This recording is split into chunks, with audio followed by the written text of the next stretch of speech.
Hi, my name is Adam Power and I'm Chief Medical Officer at Frontline Medical Technologies. The COBRA-OS Corner is meant to help you avoid some of the pitfalls that I've encountered as a vascular surgeon. Today we're going to talk about how to get the sheath through the skin once the guide wire is in place to finish off the Seldinger technique. First of all, we're going to talk about guide wires. This is the guide wire from the COBRA-OS kit. It's a stainless steel wire with a floppy tip. The size is important, 0.018 inches, especially if you're going to start with a femoral arterial line. This Teleflex Aero Art line uses an 025 wire, and therefore if you want to exchange for a larger sheath, you can use the 018 wire from the COBRA-OS Access kit. One reason that I see for not being able to track the sheath through the skin is creating a skin bridge.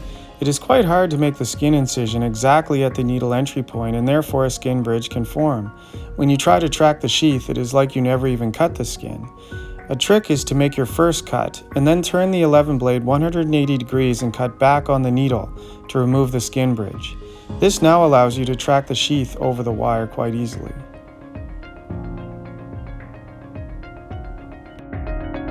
Once you are ready to track the sheath over the wire, it is important to choke up as much as possible on the sheath so that it doesn't buckle.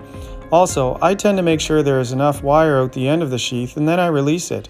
I use my second hand or finger to stabilize the access point while I advance the sheath, especially when there is scar tissue to overcome. Well, I hope you've enjoyed this installment of the COBRA-OS Corner. As always, I'm happy to answer any questions you might have, especially related to access or use of the COBRA-OS device. Somebody asked me to go over tips about how to remove the device at the end of the procedure, and I will be addressing this on the next episode of the COBRA-OS Corner. Until next time.